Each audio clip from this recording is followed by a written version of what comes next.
I step back and say, do I need the table? Yeah. Or can I create a table? We always wanted to see people graduate from excuses. And so we were like, we want to see hustles blend. Like, it makes sense. There's a process in making cold brew. Yeah. Like, you have to be steeped in that cold water, in that filtered water over time. And so we associate that with actually entrepreneurship. How's it going, guys? Welcome to another episode of Secrets of Silent Success. Today we have the one and only Tweety and Patrice Angenwyi. How are you all doing this afternoon? Oh, we're doing great. We are good. Well, cool. Here in HustleBlendz this Sunday. I appreciate you all for jumping on the podcast, and we'll jump into it. All right. So 2018, you all started the e-commerce side of the brand, and then in 2022 opened this beautiful location. Tell me about that transition from being an e-commerce business to now brick and mortar, have your own coffee shop. Yeah, so I first started off with, I was a teacher at the time. I think you were teaching too at the time, right? Mm-hmm. And so I was just kind of like in that place where you're like sick of your job and you don't know how much longer you're going to make it. Sure. So that drives up a lot of emotion. And at that time, we would stay up all night just drinking a lot of coffee, talking about a lot of different entrepreneurial ideas.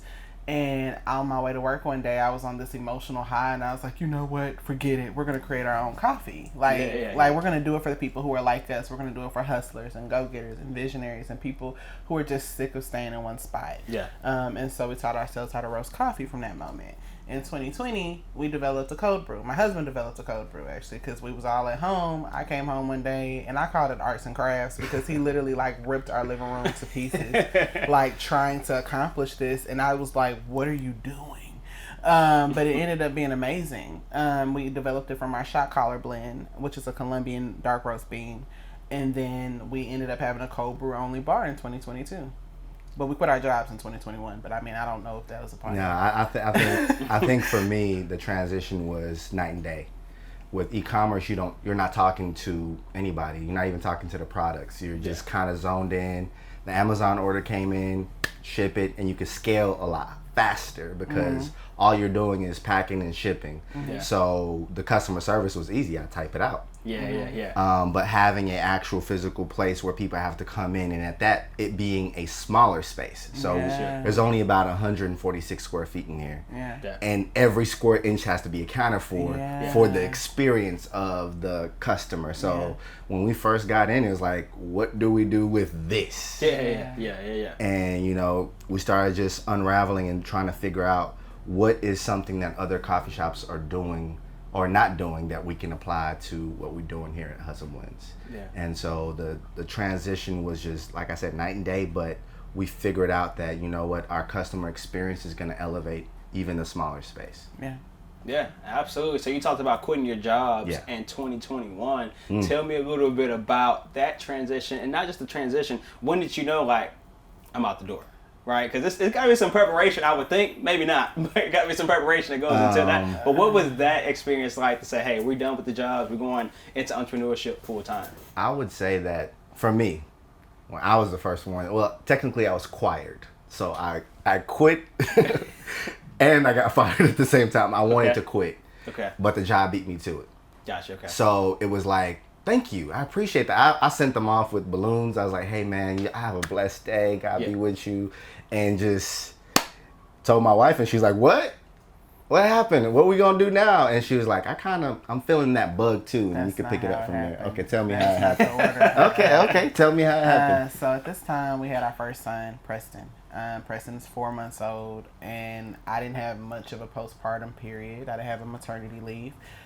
So I was literally at home for 4 weeks. I did not heal all the way from a C-section, and then I had to get back to work because I missed an entire paycheck.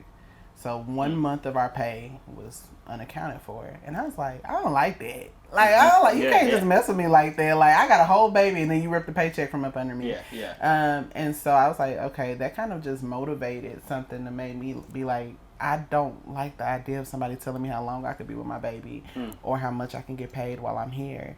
And then during that time, the day our son was born, we were getting orders. Wow. You know, so the business was still functioning.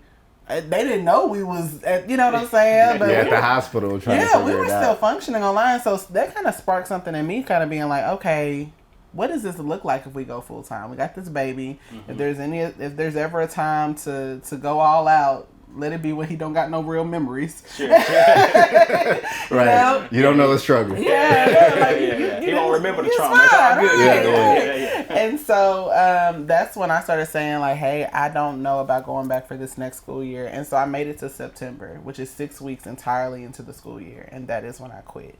When I submitted my resignation, not the day I quit, but the day I submitted my resignation, I came home and he said, I got fired. And so when that happened, and he was at home with the baby because daycare, we didn't know how to navigate that. Our baby was 4 months old. Yeah. It was just a lot of big decisions to make. It's 2021. It's still like the break of COVID, but people are kind of getting out. But like, why you out without a mask? And so we just were like, all right, we're going to figure this out. And so I was praying all the time. And all I heard God say is, I will provide. That's it. Yeah. That's it. Not quit your job, not do this, not go. Like, he didn't give specific. Is I will provide. You will not be hungry. You will not be without. You will not be without shelter. I will provide. And provision is more than materials. It's like he provided butt whoopings for us. He provided like some hard-headed lessons for us, you know? Of course. But I wouldn't trade it. Gotcha. So I know from Kenya, right? Yes. You had a grandfather who had a coffee and tea farm. Tell me a little bit about your experiences growing up with the coffee and tea farm. Is there anything that you may have learned back home that you're implementing today? So growing up in Kenya, during the summers, our summer breaks are a lot longer. So like in the U.S., it's 3 months. Where I'm from, it's about 6 months. Wow. For 6 months, our parents got relief and they dropped us off into our grandfather's, house. And we would be with grandma and grandpa for the entire 6 months. And so you would go into the fields and actually like pick the tea leaves. You would go into the fields and like help them like plant the coffee plant in the ground. Like you would see the washing process, the drying process. And as a kid, I didn't know what we were doing. We're just having fun. Yeah. And then, when my grandfather passed away of cancer years back, I had time to reflect on the things he left behind. And I started to realize that he was the first entrepreneur that I knew. And he was working with, in our country, we're colonized until 1963. So he had his farm from 1958 all the way down to the 2000s when I was a kid. Yeah. And for him to like work with the British government, for him to work with the local government and still provide in the time where technically he's enslaved, that changed my mindset on like, I have to take it to the next level. Sure. That whatever he instilled inside of me, I have to look at a community like this and say, even in the food desert, we can make a difference. Yeah. Even in a small container, shipping container, we won't be contained by it. So I wanted to focus on implementing that. If he could do that in the 50s, why can't I do this in a time where I have all the information? All I need to do is apply it. Yeah. No, that's powerful. You talked about food desert here on the south side of Fort Worth. The coffee industry, $1 billion industry. Us black folks only make about 2% of it. Yeah. Right? And it's only 2, to my knowledge, black-owned coffee shops in Fort Worth. We're talking about the 13, 14 biggest city in the country. What is your thoughts about blacks in the coffee industry? How can we get more exposure to it? What would you tell to other African Americans about this industry and how we can get some of that market share of those billions that is the coffee industry? I think people are waking up, like, just now. I mean, no pun intended, waking up with coffee. But, I mean, like, there's starting to be celebrities who are tapping into it. Yeah. I think people are unaware of the history. And, one thing my husband is really good about educating our customers about is, like, no, like, this belongs to black and brown countries. Like, it became Europeanized over time and creating lattes and things like that in the coffee culture as we know it. But the culture of the coffee bean belongs to black and brown people. Yeah. So we need, I think when it comes to black and brown people, we struggle with ownership. Like, we're kind of just now coming into it. We saw our grandmothers and grandfathers have a piece of ownership, but it seems so untapped when it comes to coffee. It all starts with the history for me. Like, in order to understand, like, how to impact the coffee industry, you have to understand the history. Coffee comes from Ethiopia. Point blank period. They could say Spain. They don't have enough elevation in that country to grow coffee. Yeah. The Spaniards came and colonized Ethiopia, or tried to. It's the only country that's never been colonized, by the way. Yeah. But they came. Educate us. Yeah. Okay. But they came to Ethiopia and they found that the warriors in Ethiopia were always staying up at night and fighting. And what were they using? Coffee. They actually chewed the bean. So in Ethiopia, coffee, they have a ceremony with it, especially when they're going into war, to where they actually, perform deities and things to coffee to go to war. Wow. And so in order to tap into that industry, you have to understand the history of it, just like everything else. Yeah. And then realize that that's being pilgrimaged, or not pilgrimaged, that's being taken from that country and being sold to other countries for 10 times what it's actually worth. Yeah. And so take a trip to Ethiopia. Go see where the farms are. Like, actually go to your local coffee shop. Ask them questions. What region of farm did this coffee come from? Yeah. Know what a single origin is. Yeah. Like, really tap into the understanding of coffee, and then jump into, how do I help the minority businesses that are in this? Because they're suffering. Not because people are not coming to buy, but because you're not understanding that this is yours. Mm-hmm. Just like diamonds are from Africa, it's the same thing as coffee. Also, just like the resources for Black and brown business owners, there's not a lot of them. In a city like Fort Worth, there have not been many resources. There's not much funding. There's not much information on funding. There's not much reaching out from the city of Fort Worth or their task force about how to uplift and empower Black and brown businesses. But they will be very quick to report you if you do close your doors. Gosh, when I would ask you what the you talked about learning the history, you talked about the lack of the resources. Yeah. What did you all do to get to where you are currently? We bootstrapped. Yeah. And I mean, every shoelace. Yeah, man. Every single, where you're sitting right now is like a puddle of our tears. A puddle of our tears. You are neck deep in our tears. Because for us, we wanted to have a traditional coffee shop. That is the honest God truth. We wanted a traditional coffee shop. But we realized that this product that we're selling on Amazon is going further than the actual beans that we were trying to sell. Yeah. And we said, we live in the hottest state. Yeah. I feel like it feels like it's burning right now. We're all preheating. Absolutely. And we said, why can't we open up a niche down coffee shop? Why can't we do just cold brew everything and and specialize in just cold brew? And bring something that's completely different in the coffee industry. And to my knowledge, we're the only Black owned or any owned coffee cold brew bar that's in Fort Worth or Dallas. Mm-hmm. And so we wanted to be separated away from a traditional coffee shop and say, you're coming here, you know what you're going to get. Yeah. And that experience alone, plus just truly trusting God when he said go, that's it. We've made connections through here. We've prayed over people through here. We've uplifted people. They've uplifted us. Absolutely. But we realize that businesses are all about relationship. Mm-hmm. And so the more relationships we built, the more opportunities we got, whether it was TCU, Baylor, or WFA, the entire staff coming down to Fort Worth, which has never been done before. Yeah. Wow. That was us realizing that, you know what, there's more out there than even this city. And so we wanted to take the concept and put it all over the United States. Yeah. Let me ask you, you talked about the importance of relationships. Like I said, there's 2 Black-owned coffee shops in Fort Worth. I know you were on a panel recently with the owner of the other one, and you were like, the media try to make it like we're tearing each other down, but that's not the case, right? You talk about relationships, you got... you always say that crab in the barrel mentality, but hey, we got to support each other. We got to cultivate relationships with each other. What were your thoughts behind what you said on the panel? I worked with, on the panel, we did a talk, Mia Moss, who was the owner of Black Coffee Fort Worth. She is absolutely positively amazing. She's worked very hard to create and establish that building on Vine. So, I mean, this is just my shout out. Y'all go support.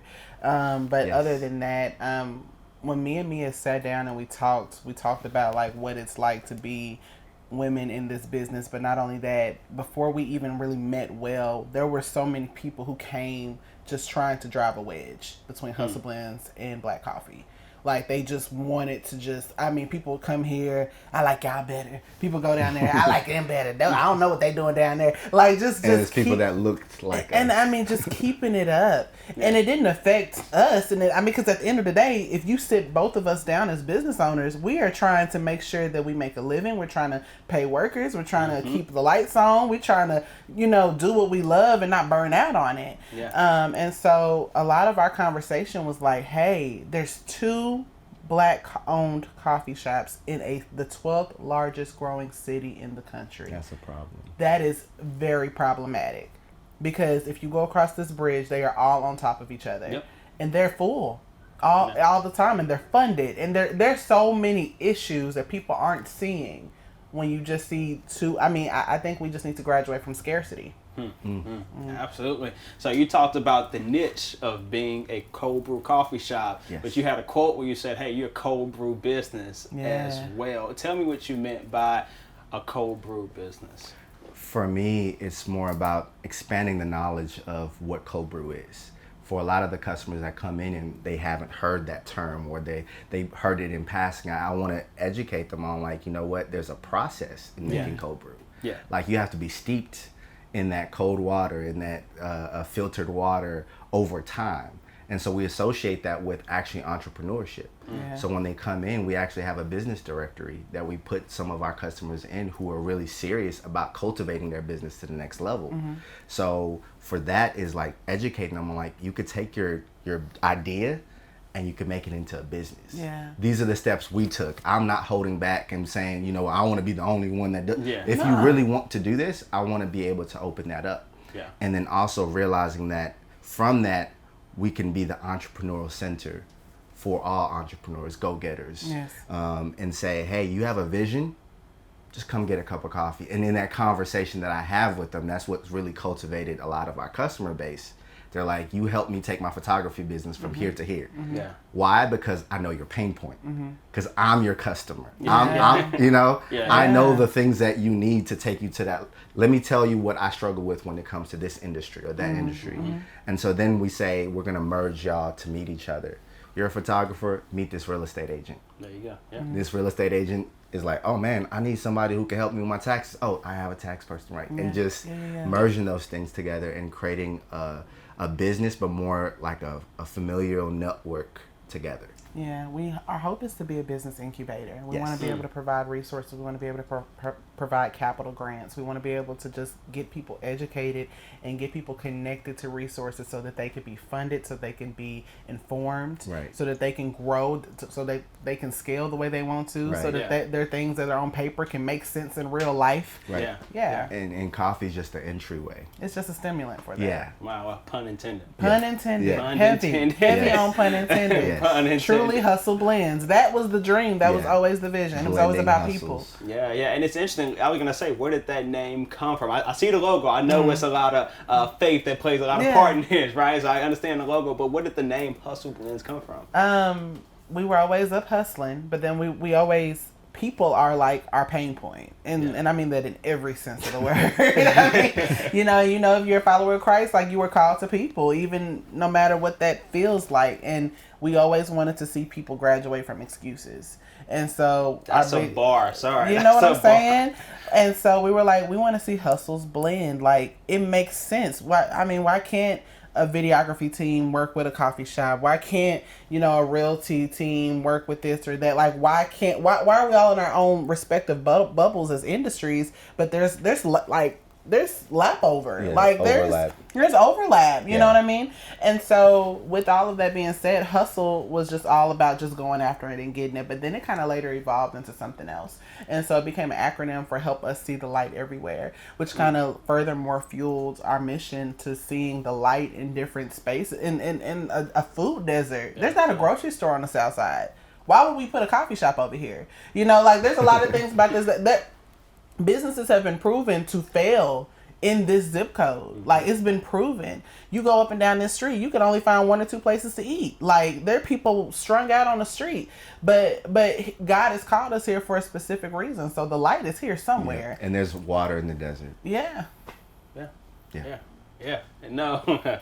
Yeah, like I said, that was a bar. Let me ask you this. You talked about helping people graduate from excuses. You also talked about being an incubator, right? Giving people access to capital, right? Whether that's venture, whether that's investments. Yes. Those are things that as a black male, I didn't hear any of those phrases, any of those terms. So I'm like 24, 25, right? Yeah. I think it's, in my opinion, it's from the lack of exposure, right? Yes. And even having a coffee shop on the south side, it's little boys and girls that have never been inside a coffee shop, right? What's the importance of exposure for you all? So I didn't realize how much exposure the coffee shop would actually give us, but more plant a way for us to even spread the light even more on what we're doing.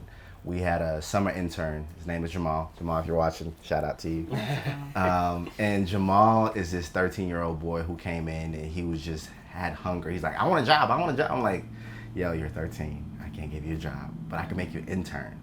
And he was so excited to learn the menu. Like, I didn't know he was dyslexic. But like, when he started writing, I'm like, okay, just let's start writing on the walls. And customers would come like, who wrote on this wall? It's misspelling. I'm like, don't worry about it. We're teaching him something. Yeah. And so over time, like, you know, he started to let me, you know and enter into his world and realizing that, hey, I have never been to Cane's. Like, I was like, I had to sit on that for a second. I'm like, Cane's? And he's like, I've never been to Cane's in my whole life. Wow. I don't drive outside my zip code because I don't have a car. He had so many things going on in his life that I was like, I don't want to pour up anymore in a sense. I want to pour down.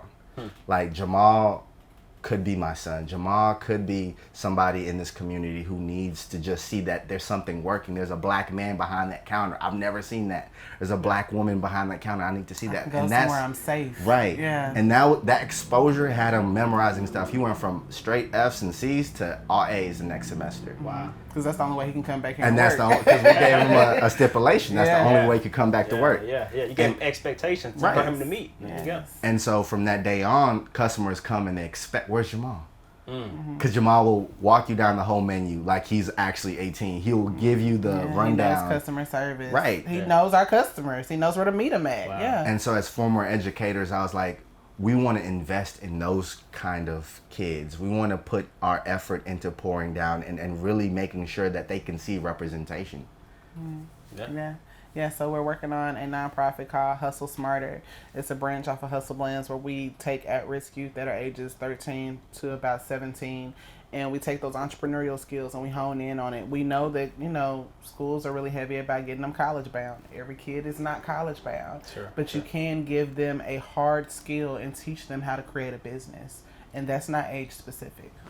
Yeah. I know you talked about the nonprofit. I was going to ask you, what other endeavors you guys got going on in the future? What's next? For me, I'm working on a book right now, and it's going to be called Cold Brew King.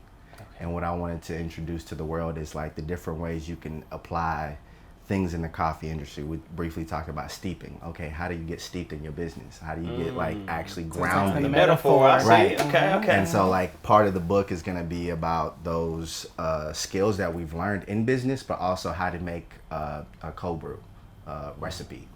So working with the skill sets that we've had to give them recipes for how they can make our cold brew bottle at home. Yeah. And also, hustle tips. These are the things we've learned along the way. It's free, but you're going to have to apply it. Yes.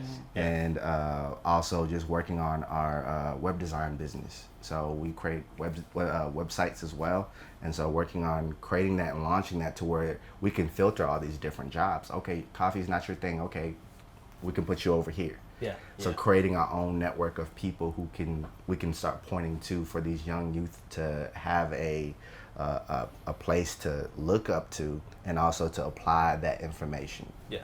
And we also want to just grow HustleBlendz. We want to grow it to multiple locations. We want it to serve different communities. Yes. We want to be very intentional about that, so that Hustle Smarter can be continue to be filtered through HustleBlendz.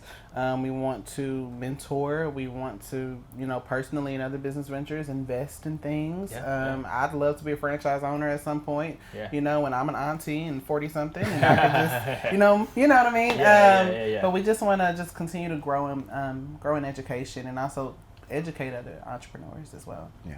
Faith Boss. Yes. Faith Boss Community. Yeah, so tell us about your venture that you got going with Faith Boss Community. So Faith Boss is for women who are in business who want to do the hard work, you know, and I think it just kind of translates across everybody.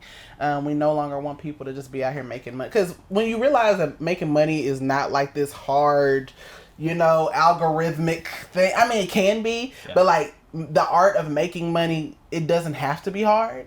You kind of like, you apply that skill to everything, but then you can lose so much of yourself while doing it.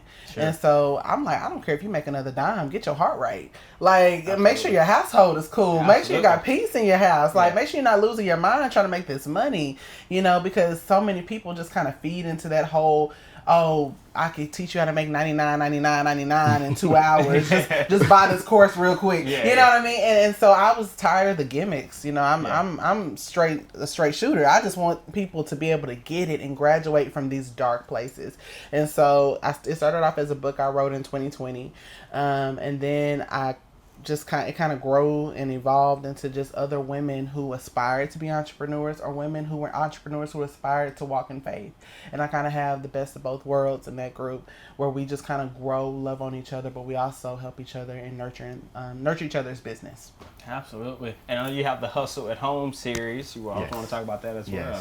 The Hustle at Home series is something that me and my brother, who also works here, we jokingly started. Like the first episode was a joke. But our customers like, we want more. There you go. You gotta do what they want. You know, him being a traveling nurse and he goes to all these different states, we wanted to take HustleBlendz with him and also eventually with me, so that we can introduce like different ways to make coffee.